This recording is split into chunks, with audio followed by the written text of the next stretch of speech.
ہے۔ بھائی بڑے مایوس ہوئے اور آپس میں بیٹھ کر مشورہ کرنے لگے۔ سب سے بڑے بھائی یہودا نے کہا کہ کیا تمہیں یاد نہیں کہ اپنے والد سے بنیامین کو واپس لانے کا ہم نے پختہ وعدہ کیا تھا؟ ہم سب اس سے پہلے یوسف کے معاملے میں بھی کوتاہی کر چکے ہیں، تو جب تک والد صاحب مجھے حکم نہیں دیں گے میں تو اس جگہ سے ہلنے کا نہیں ہوں۔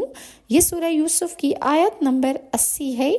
یہ بڑا بھائی یہودا تھا۔ باقی 9 بھائی مصر سے روانہ ہوئے اور وہ کنعان پہنچ کر والد کو ساری صورتحال سے انہوں نے آگاہ کر دیا۔